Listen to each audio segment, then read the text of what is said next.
Всем доброго утра. Итак, друзья мои, на сей раз в этой бутылочке не коньяк, а вода. И воду мы с вами используем в одном ритуале, который очень нужна многим из нас. И сейчас вы поймете, почему я так говорю. Дело в том, что когда человек поднимается, вначале пытаются обломать ему крылья. Например, ой, ну если бы это так было легко и просто, все бы ездили в Москву работать или в другое место. Ой, да если бы это было так легко и просто, все бы стали директорами школы. Ой, да если бы это было так просто, все бы были так и так далее. Люди, которые ничего в жизни не добились, они всеми силами пытаются тебя остановить, потому что несчастным человеком управлять легче. Иногда мужчины очень, скажем так, ревностно и со злобой относятся к тому факту, что жена хочет работать, создать карьеру и всячески ей мешают. Не нужно тебе это, я и так тебя обеспечиваю, я и так тебя люблю и так далее.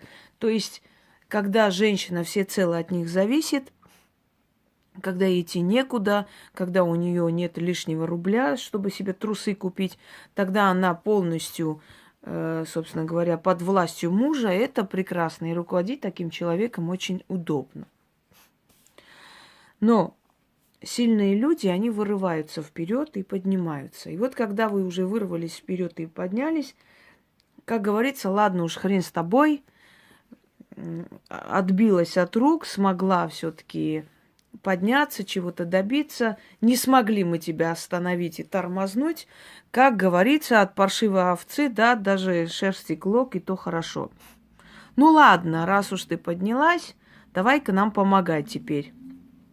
И самое интересное, всегда такие люди, которые хотят тебя использовать и в итоге понимают, что не смогли использовать, они всегда говорят: вот она такая, дружить не умеет, она не знает, что такое дружба, или она нехорошая сестра, или нехорошая там подруга и прочее, прочее. Вот не смогли они тебя использовать, теперь ты дружить не умеешь. То есть в понимании людей дружба – это когда вечно тебя доют. Это дружба называется. Если они уже не смогли это сделать, какая ты там такая досякая, не умеешь дружить и прочее. Это всегда учтите, говорят люди, которым не было позволено их использовать человека, и в конце концов это пресекли. Вот ты как только поднимаешься в этой жизни, начинается вереница. Родственницы, подруги, друзья. Всем нужна помощь. Помощь, всем нужно это, и желательно материальное. Есть люди, которые не умеют отказывать, им неудобно. Они думают так: ну, вот я как бы недавно купила там дом, или купила там машину, или купила еще что-нибудь. Ну вот недавно я себе шубу купила, они же знают, видели, я одевала. Значит, знают, что как бы я должна, то есть у меня есть деньги, да? Почему-то людям кажется, что если у них есть деньги, они просто преступники, если не дадут кому-то эти деньги.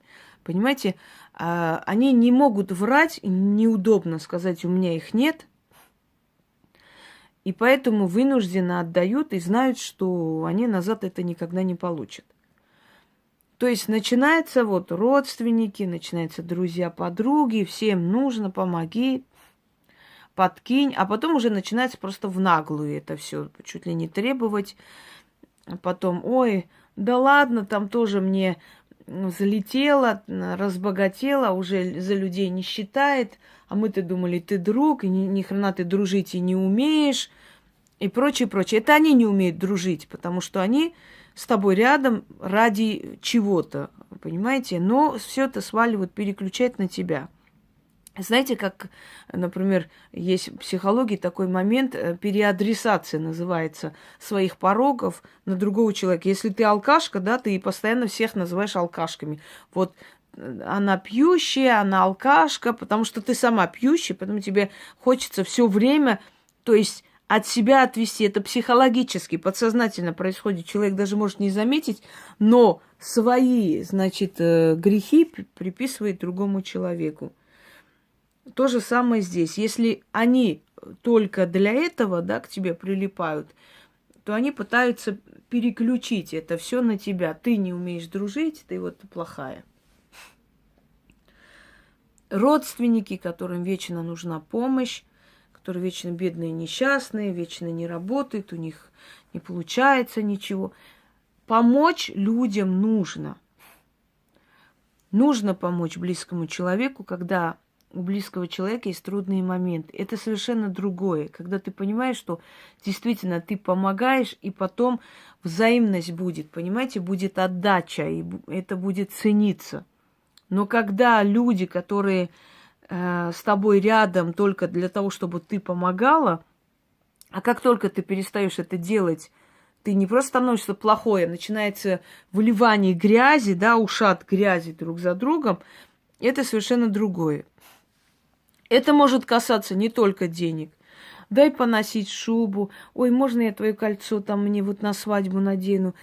Ой, ты можно вот сапоги. Ой, какие сапоги у тебя красивые, классные. Ты не дашь мне их это поносить? А мне там корпоратив, мне носить нечего. Ой, можно у тебя там это попросить, вот это вот поносить?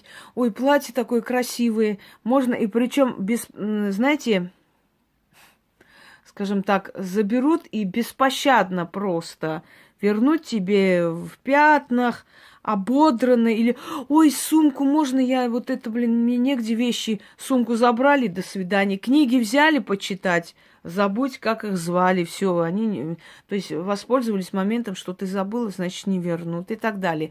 И таких людей полно. Люди, которые нацелены на твои вещи, они тебе не друзья. Понимаете, дорогие друзья, от такого мусора надо избавляться. Не надо пытаться всем нравиться или всем угодить, или вот мне неудобно. Но если у вас не хватает силы воли, не знаете, не умеете отказывать, то проведите этот ритуал. Когда чувствуете, что начинается это все вереница, проведите этот ритуал. Некая сила их спугнет. И они перестанут вас просить не потому, что они станут благородные, хорошие и честные, а потому что так уж получится, что некий страх внутрь вселится, или вы найдете в себе силы, или обстоятельства так сложатся, что они не встретятся на вашем пути и прочее, и прочее. Но, по крайней мере, перестанут у вас просить. Потому что есть такое понятие «место под солнцем», понимаете? Мы это место под солнцем себе покупаем, но этим не пользуемся. Купили себе шубу. Один день сестра поносила, второй день подружка, третий день двоюродная сестра, еще тетка попросила. Вроде эта шуба куплена для тебя, и ты копила деньги на это, да? Это твое место под солнцем, но у тебя его отобрали. И тебе стыдно сказать, знаете что, это мое вообще-то, я купила. Никому я не дам, я буду носить. Все, идите сами, копите и покупайте. Есть такие люди, спокойно говорят. Но есть люди, которым неудобно. Ну, шуба же висит, они же знают, что она есть. Ну вот как не отдать человеку? Жалко же. Вот. Так вот, если у вас не хватает силы воли или еще чего-либо справиться с этим самостоятельно, вот этот ритуал вам очень кстати и очень поможет. Наберите такую бутылочку или маленькую баночку воду.